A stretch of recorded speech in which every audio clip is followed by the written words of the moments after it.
Bom dia a todos. Hoje, dia 15 de junho de 2021, nós vamos ter nesse momento a defesa de estágio da estudante Letícia Correia Lentz, que fez o estágio no Centro de Treinamento República do Border Collie, localizada no município de Torres. A área de atuação da Letícia foi em cães pastores e ovinocultura. Queria agradecer a presença de todos aqui nesse momento, em especial da Letícia, protagonista desse momento na vida estudantil. É um momento muito importante, né, dessa estrutura curricular, quando eles vêm fazer a sua defesa de estágio. Eu acompanhei a Letícia há um período muito longo. Ela amou o que fez, então a expectativa, né, da apresentação é muito grande. Então, Letícia, obrigado por ter se preparado bem. Queria agradecer à banca Virgílio, colega do Instituto Federal, que sempre está disposto a colaborar, a Johanna, que prontamente ajudou na organização da apresentação, aos colegas e aos proprietários do Centro de Treinamento República do Border Collie, o Diego e a Melissa, que acolheram muito bem os nossos estudantes, em especial a Letícia, né? Então, a gente sabe da relação que há entre o estudante e os proprietários, né, e o supervisor de estágio. Nesse momento, então, Letícia, aos estudantes também, que aqui acompanham, né, estudantes do curso técnico em agropecuária, aos familiares também da Letícia. Letícia, tu tens, então, o tempo que tu achares necessário para a tua apresentação. Normalmente, nós nos restringimos a 20, 30 minutos, mas eu sei que vai precisar de mais, tá? Então, não se preocupe com o tempo, né, da tua apresentação, tá? Então, esse momento, a partir de agora, é teu, Letícia. Eu vou fechar meu microfone, ok? Então tá. Vocês conseguem ver o slide? Tá dando Pode para ver? iniciar a tua apresentação, Letícia. Tá Tá? bom, então. Então, primeiramente, eu quero agradecer a presença de cada um aqui, tá? Num momento tão importante da nossa vida acadêmica. Agradeço a todos vocês que fizeram um esforcinho para levantar mais cedo da cama hoje, para estar aqui presente. E o meu estágio ele foi feito na área de atuação, né? Como o professor falou, de canicultura e ovinocultura. Foi no Centro de Treinamento da República do Border Collie. Falar um pouquinho da identificação da empresa, né? Essa empresa ela fica ali na Rua dos Fumageiros, no número 70, ali em Torres. E o nome fantasia é Centro de Treinamento República do Border Letícia, Collie. desculpa interromper, mas o volume está muito baixo. Vamos ver se melhoramos o som. Tá me ouvindo? Agora melhorou. Pode Ah, iniciar novamente, pode, sem problema, tá? tá bom, então. A razão social, né, da empresa é o treinamento de cães de pastor, né? Cães de pastoreio. O proprietário é a Melissa Semencosta e o Diego Schaff. E o supervisor de estágio foi o Diego. E aí o período de realização do estágio foi do dia 2 de janeiro até o dia 3 de fevereiro, e a duração cumprindo as 184 horas. Ainda falando um pouquinho da empresa aqui, eu vou contar um pouco da história dela, né? A empresa começou no ano de 2012 e desde a fundação dela, ela continua no mesmo endereço, que é ali perto da Estrada do Mar, no bairro das Águas Claras. E no início, a principal função dela era treinar os cães de pastoreio. E aí, com o passar do tempo, foi somado, né, o treinamento da obediência para cães de outras raças. E a empresa iniciou a atividade dela com um número bem pequenininho, limitado de ovelhas, e elas eram de várias raças. Aí, com o tempo, foi feita a implantação de algumas ovelhas da raça Lacone, né, no rebanho, que era para fazer a recria de animais para a Casa da Ovelha, que fica em Bento Gonçalves. E durante essa recria, a propriedade contou com até cerca de 400 ovelhas Lacone. E atualmente a propriedade, né, durante o período ali que eu fiz o estágio, ela contava com cerca de 70 ovelhas, que era justamente só para o treinamento pastoril, né? E dentre elas, algumas tinham a raça santenês incluída ali, porque é uma raça rústica e consegue aguentar com mais resistência a rotina dos treinamentos dos cães. E uma parte do rebanho, né, continuava com as lacones. E outra parte era resultado do cruzamento entre elas, sendo mestiças entre as duas raças. A infraestrutura da empresa, quando eu trabalhei lá, ela era constituída basicamente por um aprisco, onde as ovelhas ficavam, né?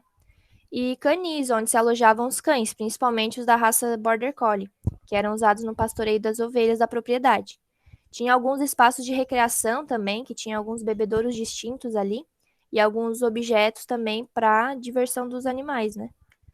E a área onde as ovelhas passavam a maior parte do dia, ela ficava um pouco afastada do aprisco. Também era a área onde fazia o treinamento de cães em longas distâncias, né?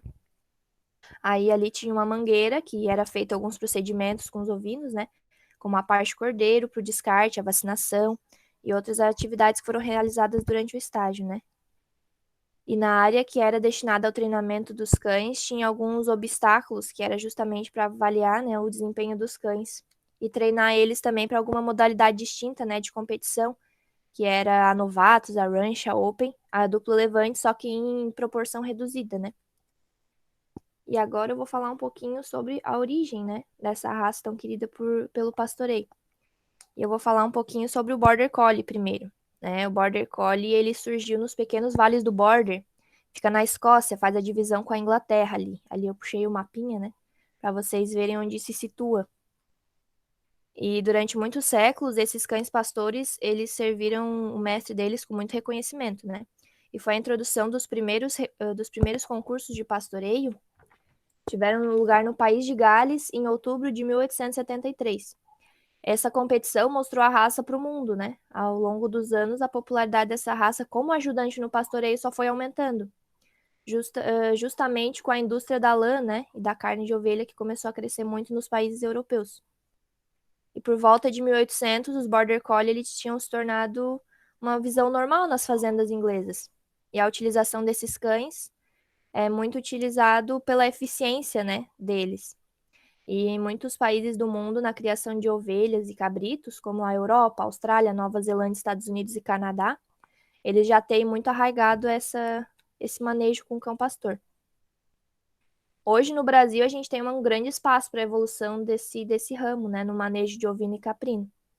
E essa ferramenta, ela facilita muito e potencializa a mão de obra no campo, que está sendo cada vez mais cara e escassa, né? Eu vou botar meu notebook carregar e eu já volto. Senão, no meio da apresentação, eu vou morrer aqui. Vou sumir.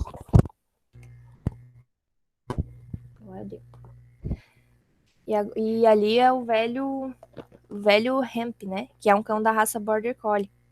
E ele foi o primeiro campeão, né, dessa competição lá do país de Gales, que ele conseguia conduzir o rebanho com maestria. Ele não fazia as ovelhas ficarem com medo dele. Ele não ficava latindo, né? Que era um grande problema nos cães pastores da época. Ele conseguia conduzir sem latidos e sem mordiscar muito o rebanho. Então começaram a refinar a raça dele para os Border Collies que a gente tem hoje. Agora falar um pouquinho sobre o pastor maremano, né? O cão dos Pirineus. Os Pirineus ficam na França, né? Faz a divisa ali natural entre a França e a Espanha. E eles são cães de temperamento muito calmo, muito tranquilo. Eles têm uma tranquilidade muito boa, uma docilidade muito boa. Ele é muito bom para proteger o rebanho, é um cão muito fiel. Ele não é muito bom para companhia, mas ele protege muito bem as crianças, né? Mas ele é um cão muito tranquilo, ele só não é muito apegado, assim, ele é mais livre. E esses animais, né, o macho dele, ele vai até os 56 centímetros, ele é bem grandinho. E ele chega até pesar 20 quilos. E a fêmea chega aos 53, pesando até 20. E agora eu vou falar um pouquinho sobre a raça de ovinos, as raças de ovelha, né? Começando, eu vou falar um pouquinho da raça santinês. A raça santinês, ela é uma raça que se desenvolveu brasileira, né? Ela se desenvolveu no Nordeste brasileiro. E ela resulta do cruzamento intercorrente das raças da Bergamácia, Morada Nova, Somalis e outros ovinos sem a raça definida. E a característica atual dela, né, é a produção de pele e de carne também. Ele tem pelos curtinhos, né? Não tem muito, não é lanado.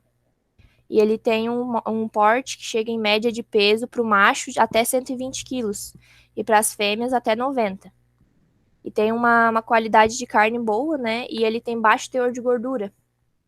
E é um animal rústico, precoce e adaptável a qualquer sistema de criação e as mais diversas regiões do Brasil. E as fêmeas são bem prolíferas e com boa habilidade materna. Então é um animal que soma ao rebanho, né, ao pastoreio, porque ele tem bastante rusticidade, ele aguenta bem as rotinas.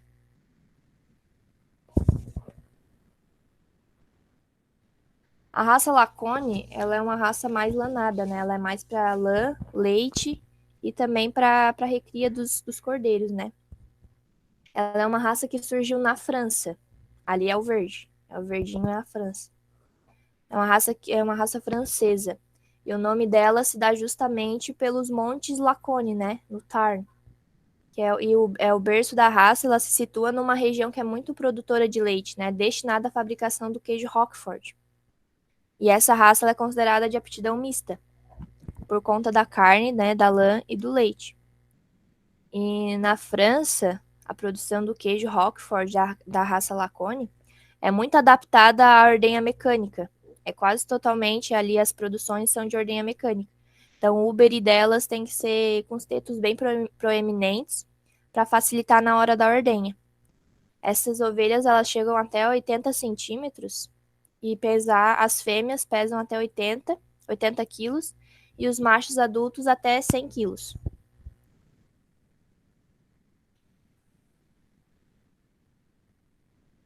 Agora eu vou entrar um pouquinho na parte que foi feito do estágio, né? Principalmente das instalações. Começando pelo aprisco e o creep feeding. O aprisco era onde as ovelhas elas passavam a noite, né? E ele é constituído por duas áreas, que é a área onde ficam as ovelhas maiores, né, os adultos, e o creep feeding, que é um sistema de alimentação para os cordeiros. Porque como a concorrência é muito grande ali na hora da alimentação, né, os pequenininhos às vezes eles não conseguem comer junto ali, fica muito apertadinho. Então, o creep feeding, ele tem uma madeirinha, assim, que faz uma altura, né? Aí os cordeiros conseguem passar por baixo, ali dessa segunda área, né? Que é uma área que fica separado dos adultos. Ali eles conseguem comer sem ter muita concorrência. Aí fica mais fácil até para não ter perdas produtivas, né? Do peso deles. O assoalho ali era de chão batido, né? As paredes e os coxos eram de madeira. É uma instalação bem rústica, porque o foco principal da propriedade não é a ovinocultura, né? E sim os cães de pastoreio de obediência. E a limpeza do aprisco era feita todos os dias, para o controle da verminose e também por uma questão de higiene, né? Era feita com rastelo, pá, saco de ração e cordinha que já era reutilizada dos sacos de alfafa, né? Dos fenos ali. Então, aqui a gente tem o canil comunitário e a área de recreação. Ali os canis, né, onde os cães eles passam a maior parte do tempo, também eram limpos todo dia, né? Com água, vassoura e pazinha. Enquanto os cães eram soltos no pátio para fazer as necessidades dele, né? Até o término da limpeza. Aí os pátios onde os cães eram soltos e ficavam, né, a maior parte do dia, era feita a limpeza de 2 a 3 vezes por dia com pazinha de coleta. E ao todo eram cerca de 10 canis para cães em treinamento, com o objetivo de manter o foco nos treinos, né? E esses cães, eles não tinham muito contato com a área externa para não se interessar com outras coisas, a não ser com os treinos, né? E além desses canis, também tinha outros 4 que ficavam mais amostras, que é esses que eu tirei foto aí, que os outros eram mais na área interna ali. E cada canil, ele comporta de 1 a 4 cães, né? De acordo com o comportamento dos animais e também o espaço dos canis. Os cachorros, eles também são como a gente, né? Cada um tem uma personalidade. Então é nessa hora de avaliar a personalidade do cachorro para botar ele com os mais calmos ou os mais briguentos, né? E o canil comunitário ele tem a capacidade de abrigar até 12 filhotes e tinha um espaço médio assim de 12 metros quadrados. É onde os filhotes ficavam, né, depois que eles eram desmamados. Isso acontecia com 60 dias. Ali eles recebiam ração à vontade até completar os 6 meses. Aí depois desses 6 meses, eles eram separados por gênero, né? E iam para os canis menores, que eram com 3 metros quadrados. Aí quando eles eram iam para os canis menores, né, eles ficavam em trios de macho ou trios de fêmea. E ali cada um recebia um coxinho, né? E eles tinham que aprender a comer no seu próprio coxo sem roubar a ração dos outros. Aí eles começavam a comer 2 vezes por dia, não era mais à vontade como era antes, né? E toda a ninhada, ela conta com várias personalidades de cães. Uns são mais líderes, outros são mais sensíveis, tem os que são mais agitados. E nessa fase de descobrimento, não tem que interferir muito ali no convívio deles, né? Só em caso de briga severa mesmo. E ainda no canil já se pode ensinar alguns comandos, como por exemplo, não, né? Se o cão ele estiver fazendo alguma coisa errada, ele tem que aprender a parar e entender que aquilo ali não é para ser feito, né? E o come here, que é para vir aqui, né? Vir comer a ração. Quando coloco no coxinho ali, já pode acostumar ele com o comando, que vai ser usado no pastoreio depois.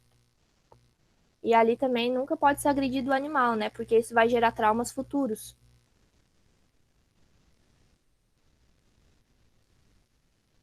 Agora aqui tem a caixa de transporte e os bebedouros. Alguns cães que eles são mais calmos no canil, eles podem ir para a caixa de transporte.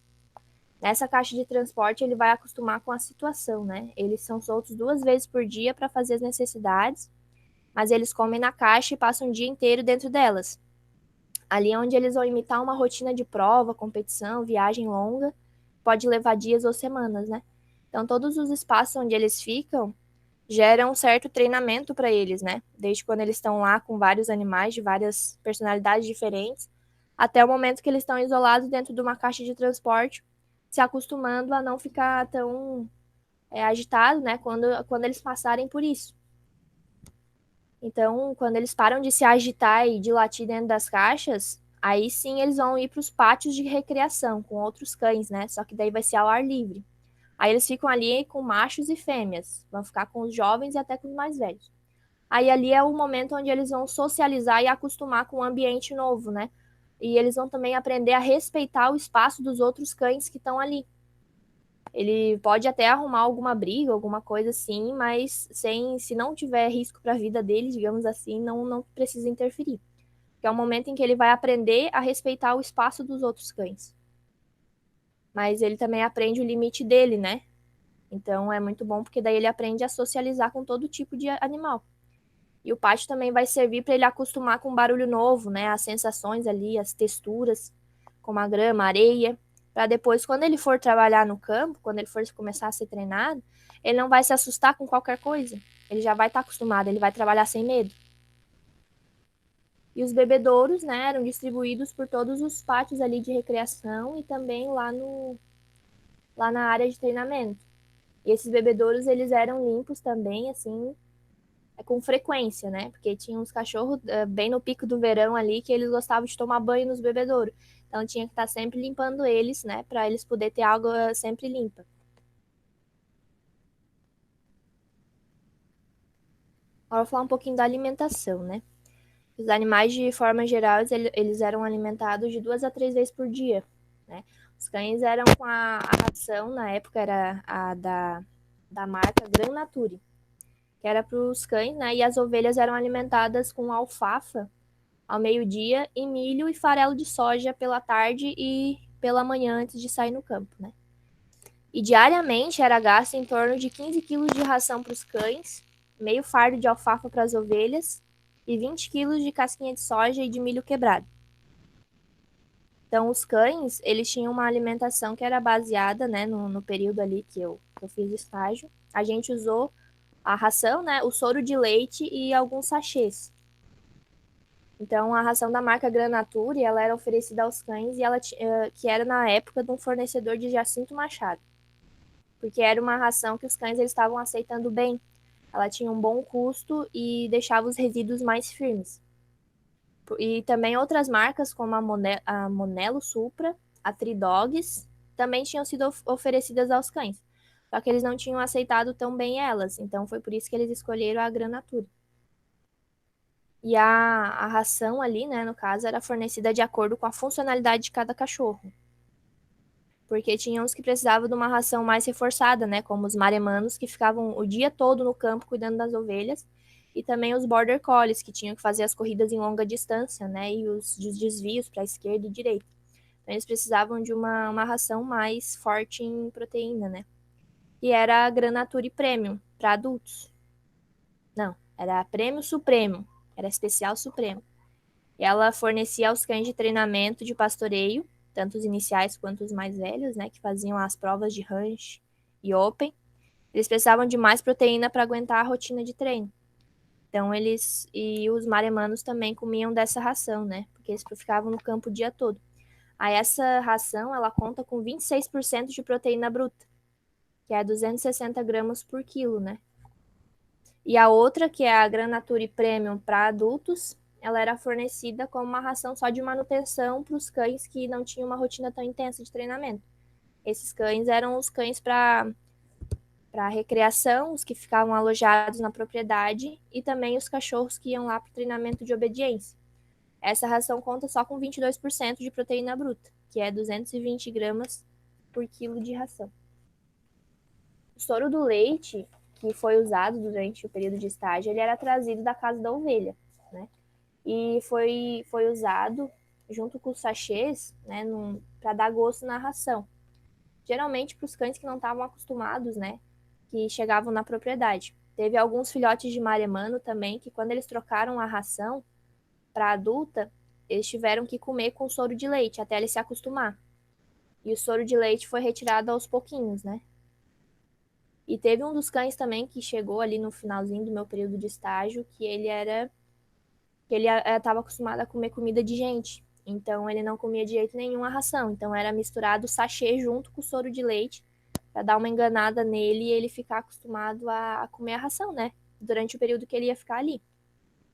E a questão das ovelhas, a alimentação das ovelhas era feita todos os dias, né? Depois do meio-dia era levado um fardo de alfafa ali, que não era usado todo, para elas no campo, e elas passavam a maior parte do dia ali. Só que antes de soltar elas no campo, era dado o milho quebrado e farelo de casca de soja e de trigo no aprisco, né?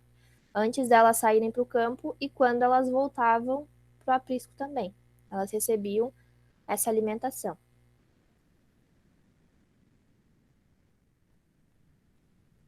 Agora eu vou falar um pouquinho das doenças que foram diagnosticadas durante o período de estágio. Durante a realização do estágio, foram diagnosticadas algumas enfermidades como a erliquiose, a giardia, a parvovirose, a lombriga, verminose e miase. E por último, ia ser feito no rebanho uma vacina contra as clostridioses. Só que eu não consegui pegar esse tempo. Daí foi exigido pela inspetoria veterinária. Mas era mais para manutenção do rebanho. A vacina de febre aftosa não foi exigido, porque para fazer essa vacina é necessário que tenha um foco local da doença.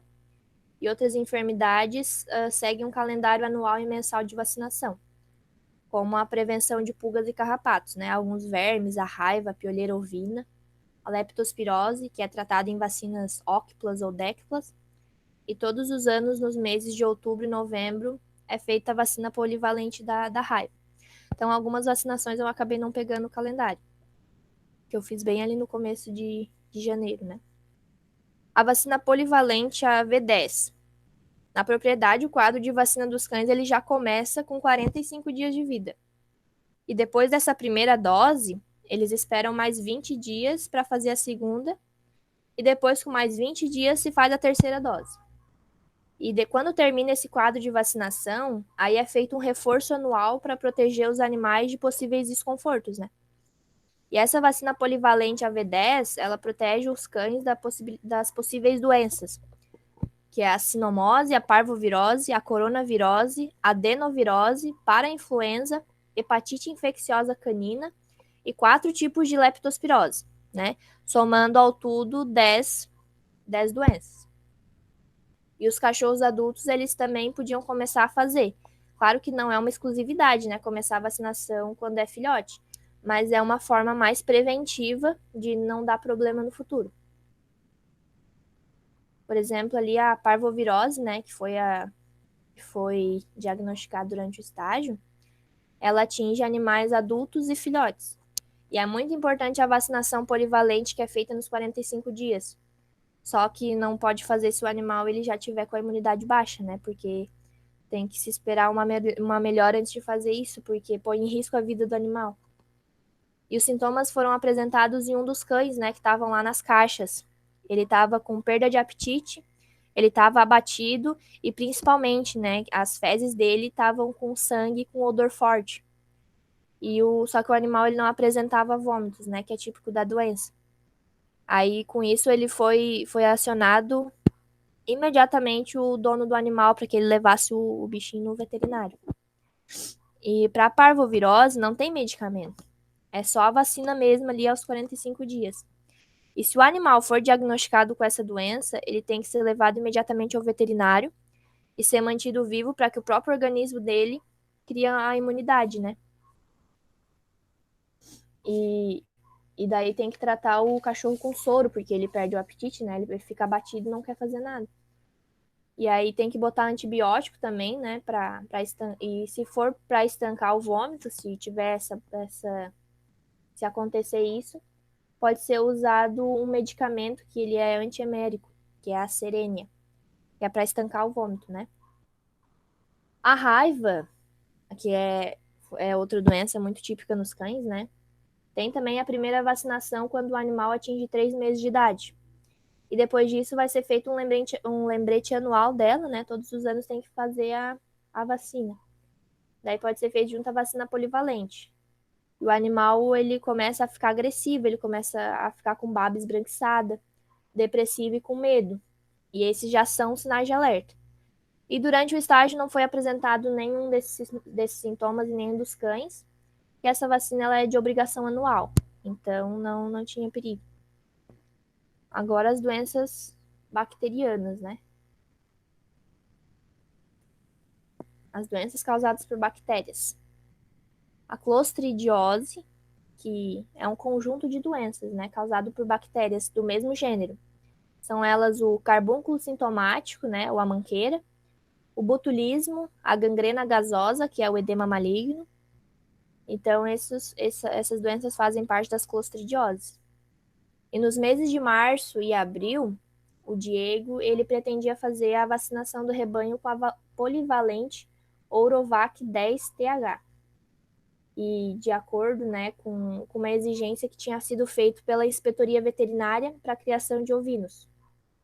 E essa Ouravac 10TH, ela previne contra várias doenças, que é o carbúnculo sintomático, a gangrena gasosa, hemoglobinúria bacilar, disenteria dos cordeiros, hepatite infecciosa necrosante, que é a doença negra, a gastrite hemorrágica, a síndrome da morte súbita e o enteroxemias, que é a doença do rim polposo e enterite hemorrágica. E também o tétano. Então era uma vacina mais forte, né, que acabava prevenindo os animais ali do rebanho de várias doenças. E essas clostridioses, junto com a raiva, né, e a intoxicação por plantas, ela é uma das causas que mais matam e causa perdas de ordem econômica significativa na pecuária. Outra doença é a erliquiose, que é uma zoonose transmitida pela picada de pulgas e carrapatos. Ela se propaga nas épocas mais quentes do ano e até em lugares que possuem clima com a temperatura elevada, como por exemplo São Paulo, que é um local com vários focos de incidência dessa doença. E os sintomas eles podem ser apontados por falta de apetite, sangue nas fezes e urina, e algumas das vezes até por convulsão. E os animais que chegavam na propriedade que vinham de São Paulo e que tinham algum sintoma dessa doença, eles eram isolados, né, e eles recebiam tratamento com Simparic e Credelio, que na época, né, durava, ali foi os que foram usados na época, e tinha duração de 45 dias. Essa doença, ela também não tem vacina para combater, então a forma de prevenção dela é prevenir, né, é a medicação dos animais contra essas pulgas e os carrapatos. Também tem o Conforx, que ele previne somente contra pulgas. E se o animal já estiver infectado, ele pode ser feito o uso de doxiciclina como antibiótico. E dipirona se o animal apresentar febre e vitaminas como Molitan, tem ferro, ou ainda um complexo vitaminoso que é o glicopan, para ajudar o animal a se restabelecer dessa doença. Agora as verminoses, né, doenças por vermes. A dipilidíase é uma zoonose transmitida também por pulgas. Ela é parecida com a tênia. E o tratamento preventivo dela é acabar com as pulgas, né? Pode ser feito somente com Comforx ou Bravecto. Tem ação prolongada contra pulgas e carrapatos, né? Só que o Bravecto, ele é menos viável porque além dele durar 90 dias no organismo do animal, ele pode causar uma intoxicação hepática dos animais. E o NexGard é um tablete com sabor que protege o cachorro contra pulgas e carrapatos, né? E tem uma ação que dura em média 30 dias. E é muito importante variar a forma de prevenção contra as pulgas e os carrapatos, porque senão é criada uma resistência desses parasitas e aí não vai adiantar os remédios que forem usados neles. A giardia canina, né? Ela foi diagnosticada em alguns cães como um lembrete de fazer a vermifugação. Aí foi apresentado com uma diarreia gelatinosa com presença de sangue. E pode ser feito uso, né, de algum jargicida e um antibiótico à base de pirantel por 3 dias. Na ocasião foi feito o uso do vermicida Prontal. Ali a lombriga, que também foi diagnosticada, né, nas fezes gelatinosas de alguns cães, tinha a presença de vermezinhos compridos e achatados. Aí foi feito o uso de lipidium, que fez o efeito rápido, daí no dia seguinte já não tinha mais vermes, já estavam em pedacinhos da tênia e as fezes já estavam mais consistentes. Esse slide aí, que está aparecendo para vocês, ele é os remédios que foram usados no caso da verminose de ovinos, tá? Não tem nada a ver com os cães aí, só que eu coloquei para dar espaço no mesmo slide.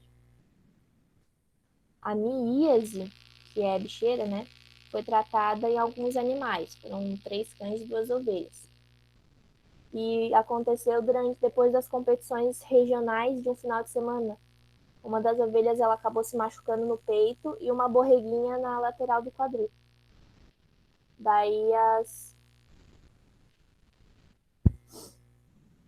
Daí foi feito o uso do prata, né, junto com a catação ali. Foi catado, no caso do cachorro, foi feita a catação das larvas e depois foi usado o prata para passar, né, para curar. E aí teve também uns cães, né, que se machucaram. Teve um que machucou a pata quando ele foi passar numa cerca. E teve outro que acabou machucando a parte interna da coxa também quando ele foi passar na cerca. E a verminose em ovinos, né? A verminose em ovinos, ela foi feita em 2 ovelhas, né, em 2 ovinos. Era um capão e uma ovelha que estava com suspeita de prenhez. Só que ela não tinha que estar com verminose, porque quando o animal, a ovelha está prenhe, né? O organismo dela, ele começa a combater com mais eficácia as doenças.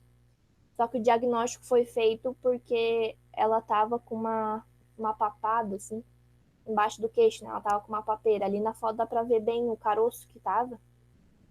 Tinha um caroção embaixo do queixo dela. Aí foi por isso. E ele estava bem duro, estava bem rígido. Então a gente achou que era a verminose, né? Aí o tratamento foi feito com o uso daquele Sidectin ali, que tá na primeira foto. Foi via oral, né? E também podia ser feito com o Hipercol, o Prodoverme e o Nectomax. E é muito importante a mudança periódica desses remédios para não ter uma resistência do medicamento também no organismo do animal.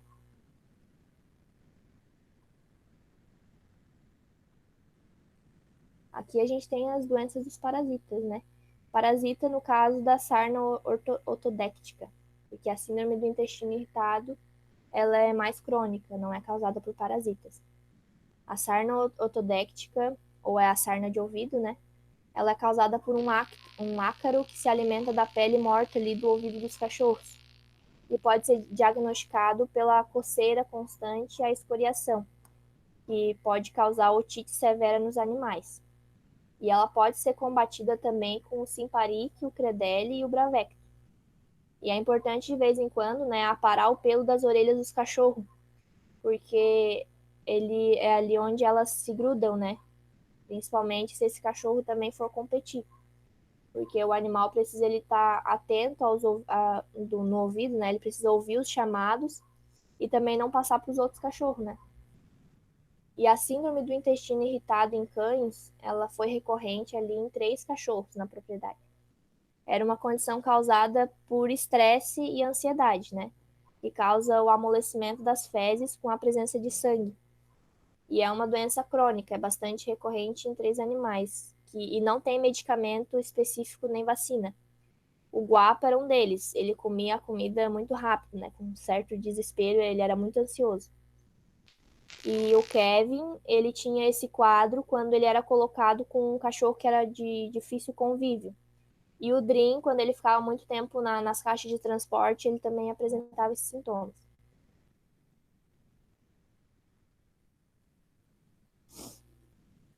Agora eu vou falar um pouquinho do treinamento dos cães de pastoreio. E só que esse treinamento ele começa lá na recria, né? A recria é uma das partes mais importantes para a produtividade de qualquer animal de interesse comercial. Tanto os maremanos, né, que eles são cães selvagens, eles não aceitam o treinamento de obediência. Só que quando eles são desmamados, né, eles já são soltos no campo para aprender com as próprias mães o que eles devem fazer ali, né? A estar ali em constante contato com as ovelhas. E ele age por instinto, né? Cuidar do rebanho é um instinto que foi aperfeiçoado ao longo de muito tempo. Então é por isso que eles já deixam ali que as próprias mães cuidam, né? Ali na propriedade, né, os filhotes de maremano, eles já tinham aprendido com as mães dele a cuidar do rebanho e eles já estavam no canil, né, até a primeira vacinação deles, que era a polivalente, depois de 30 dias. E com a segunda dose, eles já vão para o piquete. Aí eles passam o dia inteiro lá e à noite eles ficam no galpão, né, para ir se familiarizando com as ovelhas. Quando eles ficam mais tranquilos, eles não querem mais fugir das ovelhas por medo, ele já pode ir para o campo e começar a rotina de guarda de rebanho. E os Border Collie, eles precisam de uma boa recria para poder ser treinados e transportados em caixas no futuro. Aí pode-se dizer que a recria é a parte mais importante da criação de cães de pastoreio. Eles vão ficar ali, né, no canil com os outros animais, vão aprender a socializar, vão aprender a comer no coxinho deles. Aí ali, desde que eles são filhotinhos, eles já vão aprender a obedecer, né, os comandos. Não é uma coisa que dá para fazer com os maremanos. Mas com o Border Collie, sim. O Border Collie, todo momento da vida dele é um treinamento. O Border Collie, né, os filhotes com 6 meses de idade, ele já pode ser levado para ter contato com o rebanho. Só que eles são levados numa guia de pastoreio, né? E que é tipo enforcadeira, assim. E ela faz parte desse treinamento. Porque o cachorro, ele aprende a confiar e a respeitar o dono. Ele sabe o limite dele até onde ele pode puxar, né? E nesse momento é feito algumas correções, que é para o animal ele acompanhar sempre o dono de perto, né? Uma folguinha na guia. Ele vai perceber que ele tem um limite para ele ir e ele não vai se enforcar, né? Porque no início eles são levados às vezes até de arrasto, porque alguns deles eles não querem ir, né? Não querem obedecer. E dependendo de cada animal também, né? Do temperamento deles. Tem uns que são mais tranquilos, tem uns que são mais arredio.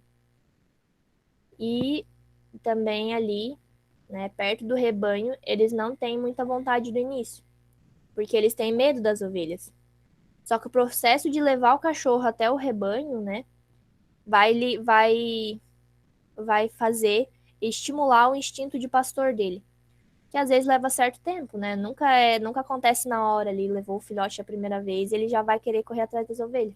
Tem uns que ficam se escondendo até, porque ele vai se sentir confortável com o rebanho, né? Quando ele se acostumar aquela rotina de estar ali com o rebanho, ele vai acabar se acostumando. Pode levar até um ano para eles ligarem, né? Tem os precoces, os médios e os tardios. Tem cães que ligam com 6 meses, 8 meses, um ano. Tem cães que ligam bem depois, né? Então é muito imprevisível. E o treinamento do Border Collie, né? No início do treinamento, ele vai ser determinado justamente quando o animal vai fazer essa ligação no rebanho. Ou seja, quando ele mostra esse interesse nas ovelhas, né? E isso vai ser mostrado quando ele vai querer morder elas, ou ele vai começar a puxar com muita força a guia e o condutor, né? E por isso a importância da guia na hora de levar o filhotinho até o rebanho, porque é muito imprevisível. Então, ali acontece, né, como eu falei, com 6, que é o tardio, ou com 12, que é o... Não, é 6 precoce e 12 é tardio. O ideal mesmo dessa ligação é quando ela acontece com 8 meses. Que aí é quando o animal já tem uma maturidade boa, né, para saber o que está acontecendo. E o treinamento de pastoreio, ele conta com 3 pilares, né? Que é o condutor, o rebanho e o cachorro. Sem um desses pilares, o pastoreio não vai funcionar. E o início de todas essas atividades, né, o início do treinamento, ele vai acontecer no redondel. E o redondel, ele tem a principal função dele é a inicialização e do treinamento dos cães. É no redondel que o cachorro ele vai aprender a respeitar tanto o rebanho quanto o condutor. É ali também que ele vai saber o limite que ele pode chegar até as ovelhas. Ele vai aprender a pastorear e não a caçar, né? Ele vai aprender a usar o instinto de pastor dele. E os movimentos básicos que ele vai precisar ouvir e obedecer, né? Que é, por exemplo, o away, que é para a direita, o come by, que é para a esquerda, o lie down, que é para ele deitar e parar, tem o come here, que é para ele vir, né? E o walk up, que é para ele tocar o rebanho. E essa inicialização do cão, ela é feita com só 5 ovelhas e um border collie, que é justamente para o condutor conseguir ter um controle da situação, né? E aí as ovelhas vão começar a aprender a confiar na pessoa ali que tá protegendo elas, por assim dizer, né? Elas vão confiar no condutor e não no cachorro. O cachorro elas obedecem, mas um dos líderes que elas vão ver é o condutor. E tem várias maneiras de se treinar um cão pastor, né? As mais usadas são as técnicas com a guia e com a vareta, para mostrar a direção que o cão tem que seguir, né? Entender qual é o movimento que ele está fazendo. Por exemplo, se quer que ele vá para a direita, a gente tem que levantar na nossa direita, né, que vai ser o contrário da dele, uma varinha, mas não é para bater no cachorro, tá? É só para ele impedir ele de ir pro lado errado. Aí assim vai ser, ele vai aprender, né, por repetição, que a way é para direita, a cambaia é para esquerda. Quando é para ele deitar, a gente para no meio e vai para cima dele, né? Mas nunca em tom de agressão, mas sempre com um tom de autoridade. E aí tem uns cachorros também que no início são muito para frente, são muito ansiosos. Tinha uns que queriam estar em cima do rebanho o tempo todo, eles não queriam nem escutar o condutor, né? Aí com a guia é feito também a condução do cachorro, né? Na guia. Quando eles não querem obedecer muito, é feito com a guia neles, né? Aí tu vai pra esquerda, pra direita, segura ele para ele parar. Aí é pela guia que vai dar um limite dele, né? Se ele não quiser obedecer. E também com a guia solta e o condutor do rebanho deve-se fazer o animal obedecer aos comandos, né? Que ele já conhece. Isso daí é um estágio mais avançado do treinamento, que vai ser antes de ir para as distâncias maiores, né? Para fora do redondel. Porque ali no redondel se tem um controle maior do cachorro. A partir do momento que tu sai para fora, não tem muito controle da situação, né, com ele. Então ele tem que estar bem treinado no redondel, sabendo tudo que ele tem que fazer e obedecendo na hora, para depois poder sair numa distância maior. E daí vai ser as distâncias de 50, 100 metros, 200 metros e finalmente o campo aberto, que é onde ele vai fazer a maior parte dos trabalhos dele. Quando tem o controle total do animal dentro do redondel, aí vai ser o sinal que a gente vai poder ir para fora, né, do redondel. E aí depois que vai ser feito isso, fora do redondel vai ser feita a condução do cão. Vai ser ensinado para ele a conduzir o rebanho. Aí é sempre pertinho ali, né? E vai ajudar ele a saber para onde ele tem que ir. Porque o redondel é um lugar redondo, né? Então, na hora que o animal ele sai para uma distância assim que não tem muito essa cerquinha, ele vai ficar meio perdido, ele não sabe muito para onde ele tem que ir. Aí, às vezes, ele fica meio tanso, assim. Mas daí é sempre feito esse treinamento, né? Sempre por partes, numa distância de 50 metros, até ele acostumar o que ele tem que fazer. Aí depois vai se aumentando a distância quando vê que o animal ele tá obedecendo mais. Até que chega no campo aberto, né? Aí no campo aberto é onde vai começar a refinar o cachorro para trabalhos, né? Se for para vender o cachorro, vai ser refinado ele para trabalhos no campo e também para as competições, né? Depende do interesse do dono também. vai ser as competições. Daí tem que ser um animal mais refinado, que ele obedece instantaneamente a todos os comandos e faz tudo certinho. E aí tem o refinamento das distâncias também, de passar nas cancelas e tudo mais. Aí é mais avançado. Agora eu vou falar um pouquinho das competições de pastoreio, né? Aqui eu fiz também das distâncias. Aqui é uma distância que não é muito grande. Ali que eu tô com a varinha é pra justamente, não é pra bater no cachorro, tá? É pra mostrar pra onde que ele tem que ir, né? Se é pra direita, esquerda, se é pra deitar. E aqui também foi o campo aberto, ó. Aqui em campo aberto a gente treina essas modalidades, né? Que é a novatos, a ranch, a open e a duplo levante. Aí lá no fundo tem um branquinho que é uma cancela, que é muito usado nessas competições. E aqui é onde vai ser feito a encerra, né? Esse piquetezinho aí vai ser onde é feita a encerra. E as competições de pastoreio, elas começaram, né? Foi a partir dessas competições, todas as outras modalidades de esporte canino, elas começaram a aparecer. Porque durante a prova, né, os cães, eles trabalham sozinhos ou em duplas. E ali eles têm que conduzir o gado, né? Que é de ovelha ou de boi, de um lugar para o outro ali, sempre levando em consideração a precisão do deslocamento, o tempo e a eficiência que ele vai fazer isso. E tem vários tipos de prova, né? Desde as que acontecem em pastos imensos e abertos, até as que o cão vai ter que levar só um determinado número de animais para cada celeiro, por exemplo. E essas modalidades, elas também são definidas pelo tipo de animal que deve ser pastoreado, como ovelha ou boi, né? E essas categorias de pastoreio para o Border Collie são justamente a novatos, a ranch, a open e o duplo levante. E os campeonatos de pastoreio, eles são simulações das situações que o cachorro ele vai encontrar no dia a dia do trabalho de campo dele. E é uma demonstração dos cães, né, em várias situações de trabalho que ele vai se deparar ao longo da vida. Essas provas de pastoreio, né, elas são modalidades que acontecem em campeonato regional, estadual, nacional e o mundial. O mundial ele reúne 20 melhores no ranking de cada país do mundo. E é no mundial que sempre geralmente acontece na Europa, que é feito o duplo levante. O duplo levante é tipo o top dos top das competições de pastoreio. Mas todo cachorro começa com a novatos, né? A novatos, ela acontece quando os cães eles estão começando no universo das competições. Ela é uma demonstração do serviço básico que o cachorro vai ter que prestar na propriedade. Ali tem um percurso de 150 metros que o cachorro ele vai ter que fazer o rebanho passar no meio de duas cancelas, né? Que é tipo uma porteirinha assim de imitação, né? E aí ele vai ter que fazer ele passar no meio de duas cancelas e fazer o rebanho e vir para o mini piquete. Aí ali ele vai encerrar a prova.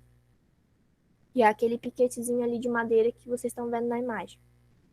E essa prova, ela vai ser feita por uma corrida, né? A corrida nada mais é do que a corrida que o cachorro faz pela esquerda ou pela direita até ele chegar no rebanho. Depois da corrida vai ter o levante, que é quando o cachorro ele vai começar a conduzir o rebanho.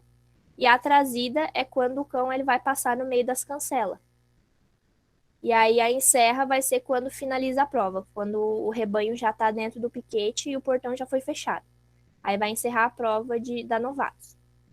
A ranch já é um pouquinho mais avançada, né? Ela conta com 250 metros e duas cancelas.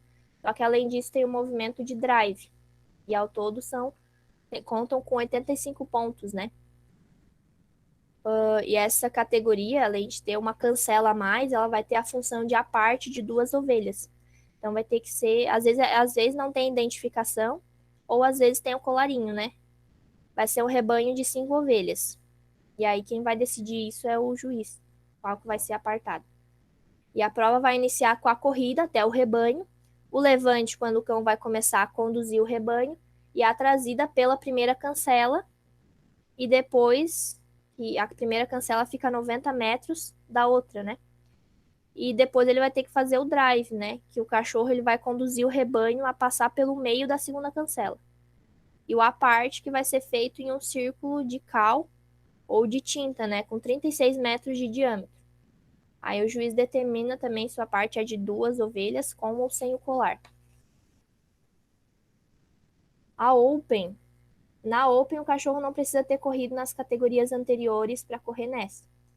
Essa corrida ela tem 365 metros. Aí a prova vai começar, né, com a corrida até o rebanho. Aí a condução do rebanho pela primeira cancela, um drive ou um cross drive, para o cão passar pela segunda cancela. Aí vai ter uma parte também de 2 ovelhas de um rebanho, né, com 5 ovelhas, com ou sem colar, determinado pelo juiz do círculo de aparte. E aí encerra, que é onde vai ser reunido o rebanho das 5 ovelhas. E por fim vai ter uma particularidade, que é o single, que é onde vai ser feito a parte de uma ovelha só, com ou sem o colar. Aí sim vai ser feito a encerra da prova. E aí tem a Open com duplo levante. Esse trajeto ele tem 450 metros, é a maior de todas. E esse trajeto ele vai ter uma corrida, né, que é o levante, e a trazida de 2 rebanhos. Esses 2 rebanhos vão contar com 10 ovelhas em cada um. E eles vão estar em lugares opostos, né, ou diferentes. Não vai estar, os 2 rebanhos não vão estar juntos.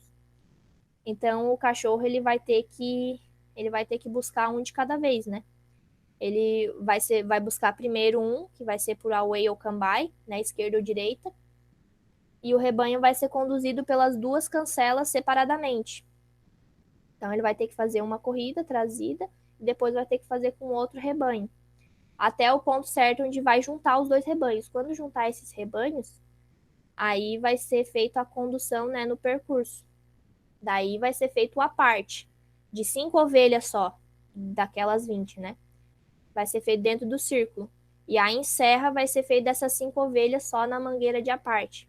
Assim, daí vai finalizar a prova da duplo levante, que é feita no Mundial. No mais, tem alguma dúvida?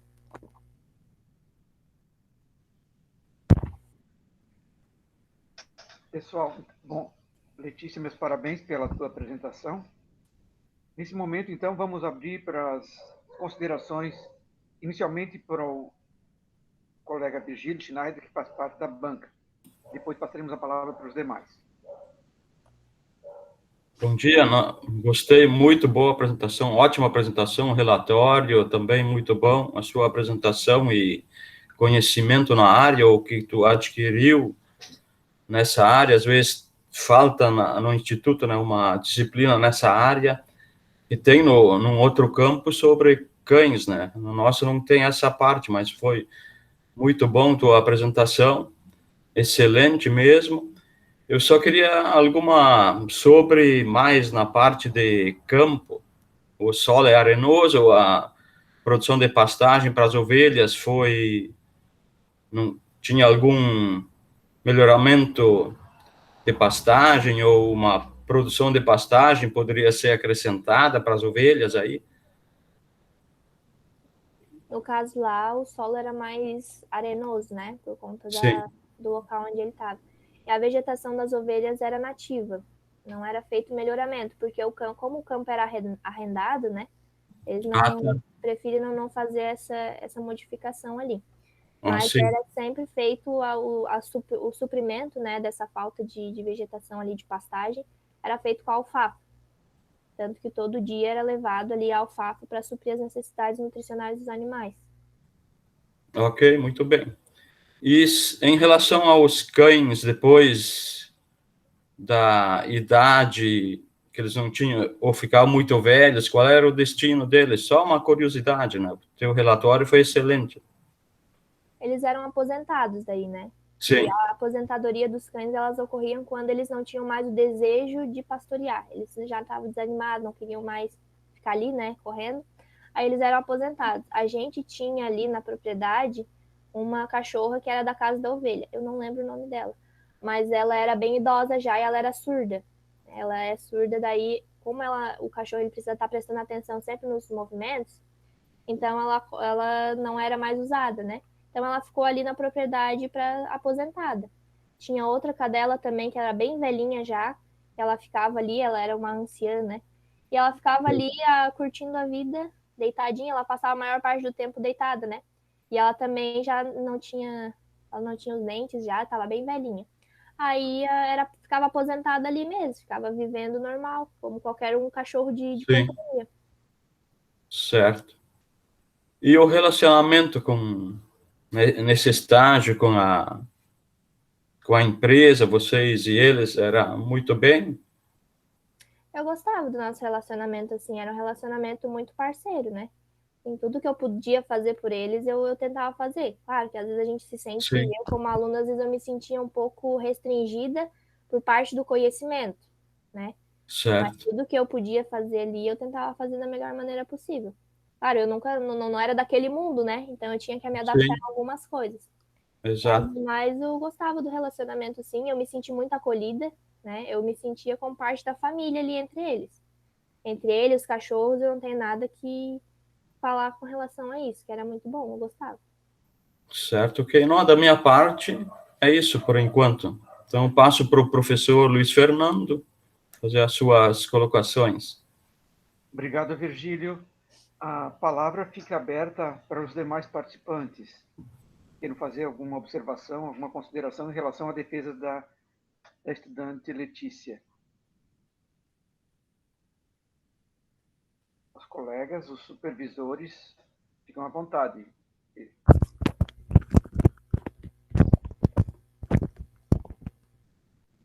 Então, tá. Eu vou fazer as minhas observações. Letícia, gostei muito, né? Se preparou bastante para esse momento, né? Estava muito ansiosa, né? E deu tudo certo, tá? Meus parabéns. Na verdade, a defesa de estágio, eu sempre digo que é a colheita, né? É o resultado da colheita da safra desse tempo todo que tu esteve conosco. A gente acompanhou desde o início, né? Primeiro ano, a gente vê o quanto vocês evoluem, o quanto tu evoluiu, especialmente, em particular, nesse período. Tá? Tu não teve a disciplina nada voltada a cães, né? E tu prontamente tu foi buscar o conhecimento. Né? Na escola, a instituição, hoje, nós, professores, não somos os detentores do conhecimento. O conhecimento está aí, está à disposição. Né? Se foi esse tempo em que vocês não tinham essa capacidade de buscar o conhecimento, tu construiu tudo isso. Só uma observação, né, Virgílio?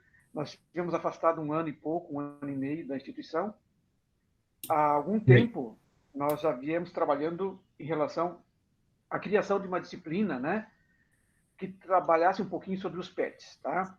Então, hoje já temos a disciplina na escola optativa para os estudantes, inclusive alguns estão participando dessa defesa, que é animais de companhia.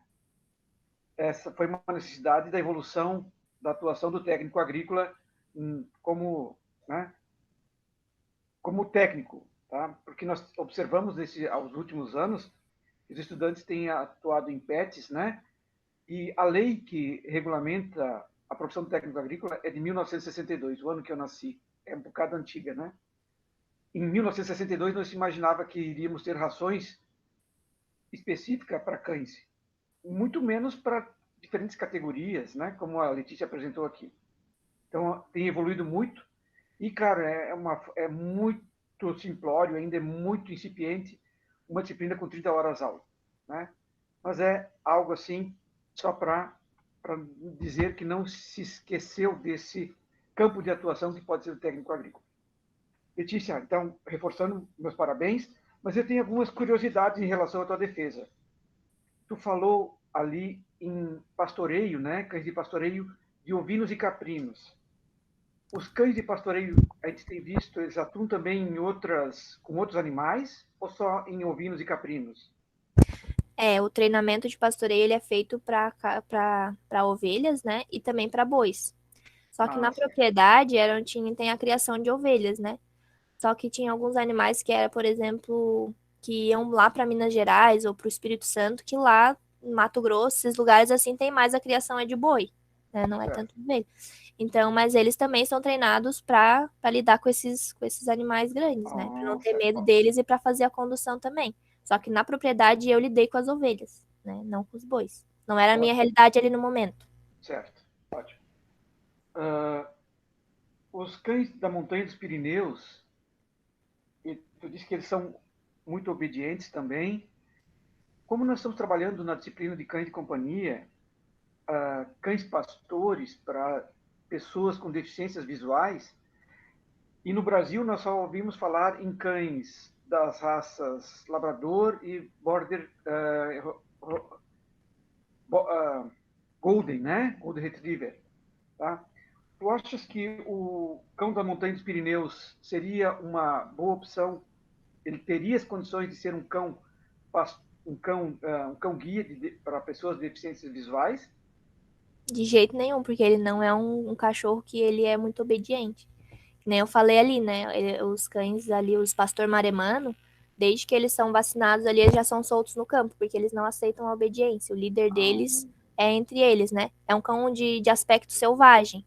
Ele defende muito bem a família, ele defende bem o rebanho, mas em questão de obediência, não é com eles, não. Certo. Ótimo. Me esclareceu essa dúvida, né? Tu falou ali que um dos comandos no berçário, o primeiro comando era não, e é em português o não, né? E os outros comandos todos em inglês. Esse é o único comando que se tem em português é o não? Ou tem outros? Depende do que tu quer do cachorro, né? Geralmente cachorros assim que são treinados para competição, eles são treinados em comandos que é universal, digamos assim, né? Como as competições são todas na Europa lá, né, que é o berço do pastoreio, então eles preferem fazer em inglês mesmo, que daí todo mundo do mundo todo treina em inglês. Só que, por exemplo, se eu tenho um cachorro que é para trabalhar na minha fazenda, eu que decido o comando que eu quero que ele aprenda. É opcional, né? Se eu não quero levar ele para uma competição, alguma coisa, ou se eu achar mais fácil, né, falar os come here e tudo mais, porque também aqui ele vai entender, toda vez que eu falar, vem aqui fulano, talvez o cachorro entenda que é para ele vir. Então, quando tu muda, né, o comando que é só para ele entender, diminui a chance de qualquer coisa que tu falar, vai para a direita, vai para a esquerda, às vezes ele fica meio perdido. Então, é bom até treinar em outra língua, né, para ele não ficar perdido. E como não, no inglês é no, então é muito parecida a pronúncia, ele vai ouvir e não vai ter muita diferença. Muito bom. Me esclareceu essa dúvida, né?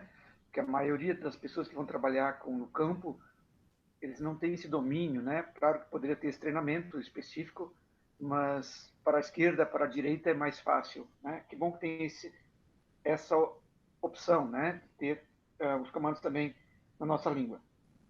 Eu vi ali que tu falou que vocês tiveram um cão ali que comia comida de gente. Tem problema dar comida de gente para os cães?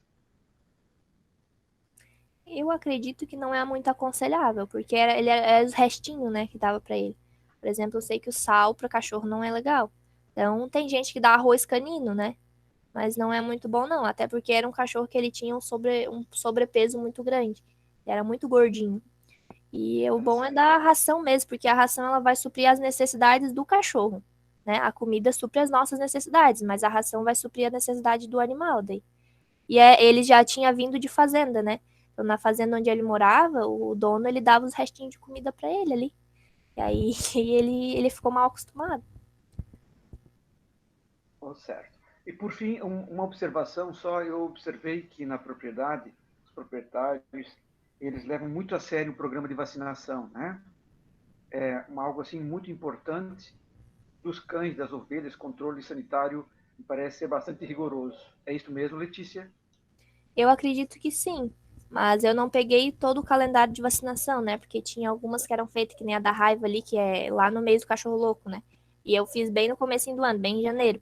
Mas eu peguei a vermifugação, eu peguei alguns remédios ali que eram usados para carrapato, pulga que é mais periódico, né? Porque é mais por mês, assim. Porque daí, senão, às vezes dá até uma intoxicação no animal, né? E fora as doenças que eram diagnosticadas ali na hora, né? Porque quando tem mesmo que tu tenha um calendário de vacinação rigoroso, isso não te tira a possibilidade de ali no meio do tempo tu acabar se deparando com alguma coisa que acontece, né? Que nem verme, alguma coisa ali que acabou sendo diagnosticada, Giardia ou até a síndrome do intestino irritado, né? Mas tem coisa que dá para prevenir. Por exemplo, ali a sarna de orelha, né? Dar fazer um cortezinho na orelha do cachorro, assim, já ajuda bastante a prevenir. E fora outras coisas, né? Ok. De minha parte era isto. Por fim, eu gostaria de agradecer, então, o Diego e a Melissa por terem acolhido a estudante Letícia, né? Pela consideração, o respeito de estarem acompanhando a defesa nesse momento. Fica aberto ainda para mais algum questionamento.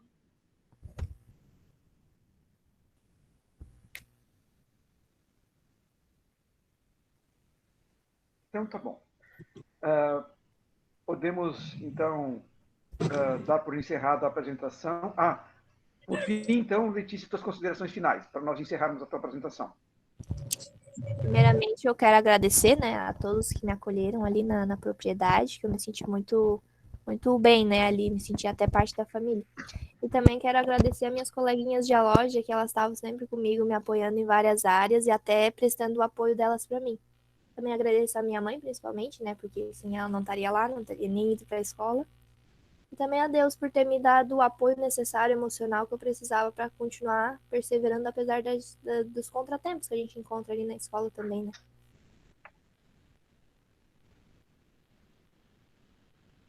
Então, era isso, Letícia? É isso. Então, tá bom. Nesse momento, então, vamos parar a gravação e vamos considerar encerrada a defesa de estágio da estudante Melissa Correia Leite.